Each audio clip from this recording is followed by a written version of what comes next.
തിരുവനന്തപുരം തിരുവല്ലത്താണ് നമ്മൾ നിൽക്കുന്നത്. ഈ കാണുന്നത് ബൈപ്പാസ് ആണ്, തിരുവല്ലം ബൈപ്പാസ് ആണ് ഈ കാണുന്നത്. ഇന്ന് രാവിലെ ഏതാണ്ട് ഒരു 7 മണിയോടുകൂടിയാണ് ഇവിടെ 2 ജീവനുകൾ പൊലിഞ്ഞിരിക്കുന്നത്. ഈ റോഡിൽ വെച്ചാണ് ഒരു അപകടമുണ്ടായത്. 2 സഹോദരിമാർ, ശാന്തമ്മ 62 വയസ്സുകാരിയായ ശാന്തമ്മയും ശാന്തമ്മയുടെ ചേച്ചി 70 വയസ്സുകാരിയായ വിജയമ്മയും, 2 പേരുമാണ് റോഡ് മുറിച്ച് കടക്കുന്നതിനിടയിൽ ഇത്തരത്തിൽ ഒരു ബൈക്ക് വന്ന് അവരെ ഇടിച്ച് അപകടമുണ്ടായി. 2 പേരും തൽക്ഷണം തന്നെ മരിക്കുകയാണ് ചെയ്തത്. ഇനിയിപ്പോൾ ഈ അപകടം എങ്ങനെ ഉണ്ടായി എന്ന് നോക്കുകയാണെങ്കിൽ ഇവർ 2 പേരും താമസിക്കുന്നത് ഈ ഭാഗത്തായിട്ടാണ്. ഇവിടുന്ന് കുറച്ച് പോകണം 2 പേരുടെയും വീട്ടിലേക്ക് പോകാൻ. ഇത് പൂന്തുറയിലേക്ക് പോകുന്ന ബൈപ്പാസ് സർവീസ് റോഡാണ്.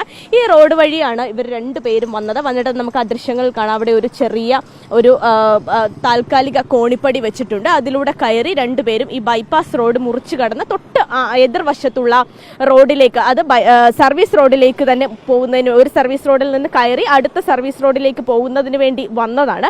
പക്ഷേ ഈ ബൈപ്പാസ് റോഡ് മുറിച്ച് കടക്കുന്നതിനിടയിൽ ഒരു ബൈക്ക് വന്ന് 2 പേരെയും ഇടിച്ച് തെറിപ്പിക്കുകയായിരുന്നു എന്നുള്ളതാണ്. 2 പേരും തൽക്ഷണം തന്നെ മരിച്ചു. 2 പേരും ഞാൻ എയർപോർട്ടിൽ ഡ്യൂട്ടി കഴിഞ്ഞ് വരെയാണ്. അപ്പോൾ ഇവിടെ നോക്കിയപ്പം ഒരു സൗണ്ട് കേട്ട്, അപ്പോൾ നോക്കിയപ്പോൾ ഇവിടെ 2-3 ഇത് കിടക്കണം. ഞാൻ ഓടി വന്ന് നോക്കിയപ്പം ഇവിടെ ഒരു യുവാവ് പരിക്കേറ്റ് കിടക്കുകയായിരുന്നു. അപ്പോൾ അതിൻ്റെ അടുത്തായിട്ട് ഒരു വയസ്സായ അമ്മൂമ്മ ഈ സൈഡിൽ കിടക്കണം. പിന്നെ ബൈക്കിൻ്റെ അടുത്തായിട്ട് വേറൊരാൾ കിടക്കണം. അതാണ് കണ്ടത്. പിന്നെ 108 വിളിച്ച് അവരെ ഹോസ്പിറ്റലിൽ കൊണ്ടുപോയി. പിന്നെ ID കാർഡ് ഉണ്ടായിരുന്നു. ആ ID കാർഡ് എടുത്ത് നോക്കിയിട്ട് അവരെ ബന്ധുക്കളെ, കൗൺസിലറെ വിളിച്ച് പറഞ്ഞ്, ബന്ധുക്കളെ വിളിച്ച് പിന്നെ ഇവിടെ നാട്ടുകാരെല്ലാം കൂടെയാണ് ആംബുലൻസ് 2 ആംബുലൻസിലായിട്ട് കയറ്റി കൊണ്ടുപോയത്. സ്ത്രീകൾക്ക് 2 പേർക്കും നന്നായി പരിക്കും. അല്ല, അവർ സ്പോട്ടിൽ തന്നെ മരിച്ചായിരുന്നു. കാരണം ഒരാൾ ഇടിച്ച് ആ ഫസ്റ്റ് റൈറ്റ് സൈഡിൽ പോയി, മറ്റേ ആൾ ബൈക്കിൻ്റെ ഒപ്പം തന്നെ കുറച്ച് ദൂരം കഴിഞ്ഞിട്ടായിരുന്നത്, പയ്യനുമായിട്ടായിരുന്നത്. കൈപിടിച്ചെന്തോ വരും. അത് 2 ബന്ധുക്കളെന്നാണ് അറിയാൻ കഴിഞ്ഞത്.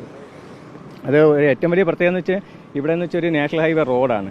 അശാസ്ത്രീയമായ ഒരു രീതിയാണ്. കാരണം എല്ലാവരും ആൾക്കാർ തിങ്ങി പാർക്കുന്ന സ്ഥലമാണ്. അപ്പോൾ എല്ലാവരും റോഡ് ക്രോസ് ചെയ്യുന്നു. നിരവധി അപകടങ്ങളാണ് ഉണ്ടാകുന്നത്. ഏറ്റവും വലിയ ഇതെന്ന് വെച്ചാൽ ഇവിടെ തിരുവല്ലത്തെ പാലം തന്നെ അശാസ്ത്രീയമായി ഉണ്ടാക്കി ജനങ്ങൾക്ക് ഭയങ്കര ബുദ്ധിമുട്ടാവും. വണ്ടി ഓടിക്കണമെങ്കിൽ പാടാണ്. നമ്മൾ ആ റോഡ് ക്രോസ് ചെയ്ത് വരുമ്പോൾ നമ്മൾ എങ്ങോട്ട് പോകണമെന്ന് ആർക്കും അറിയില്ല. ഞാൻ ഈ റോഡ് സേഫ്റ്റിയുടെ ക്ലാസ് എടുക്കാൻ പോകും പല പ്രാവശ്യം ഇത് ആവശ്യപ്പെടുന്ന ഒരു കാര്യമാണ്. നമ്മൾ തിരുവല്ലത്തിന് പരശുരാമ ക്ഷേത്രത്തിന് ഇങ്ങോട്ട് വരുമ്പോൾ നമ്മൾ അവിടെ നിന്ന് ക്രോസ് ചെയ്ത് വരുമ്പോൾ നമ്മൾ ബാക്കിൽ നിന്ന് വണ്ടി വരും, ഫ്രണ്ടിൽ നിന്ന് വരും. നമ്മൾ എങ്ങോട്ട് നോക്കണമെന്ന് നമുക്കറിയില്ല. അപ്പോൾ ആരെയും കുറ്റം പറയാം. പക്ഷേ വാഹനങ്ങൾ സ്പീഡിൽ വരും, എല്ലാവർക്കും പോകണം. എല്ലാ വാഹനങ്ങൾ ദിവസം കഴിഞ്ഞ് തിങ്ങി നിരങ്ങുകയാണ്, ഒരുപാട് വരുന്നത്. പക്ഷേ ആൾക്കാർക്ക് സഞ്ചരിക്കുന്ന സ്ഥലം കുറവാണ്. അശാസ്ത്രീയമായി ഉണ്ടാകുമ്പോൾ അതിനൊരു പരിഹാരം പോലും ഇല്ല.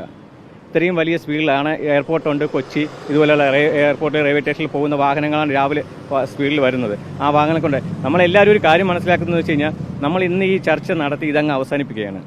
2025 കണക്ക് നോക്കിയാൽ 4800 ആൾക്കാർ മരിച്ചിട്ടുണ്ട്. അതിന് ഇരട്ടി ആൾക്കാർ അപകടം പറ്റി കിടക്കുന്നുണ്ട്. ആർക്കും നമുക്ക് തന്നെ റോഡ് സേഫ്റ്റി റാഫ് എന്ന സംഘടനയ്ക്ക് ഒരുതുണ്ട്.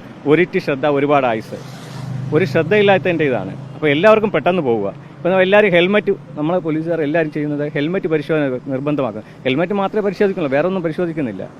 മറ്റുള്ള തെറ്റ് കാണാൻ ഇതിപ്പോൾ ഞാൻ ചോദിക്കട്ടെ, ഒരു സാധാരണ അപകടമായിട്ട് എന്നും പോകുന്നത്. നിരവധി മദ്യത്തിനും മയക്കുമരുന്നിനും കഴിച്ചുകൊണ്ട് ഒരുപാട് പേര് വാഹനം ഇടിച്ച് നിരപരാധികളെ കൊല്ലുന്നു. പിറ്റെന്ന് പറഞ്ഞാൽ റോഡ് അപകടങ്ങളിൽ മാത്രമായി മാറുകയാണ്. ഇതിനൊരു നിയമ നടപടിയില്ല. ആർക്കും ആരെയും വേണമെങ്കിൽ ഇപ്പോൾ എങ്ങനെ വേണം കൊല്ലാൻ അവസ്ഥയിലായിട്ട് പോകുന്നത്.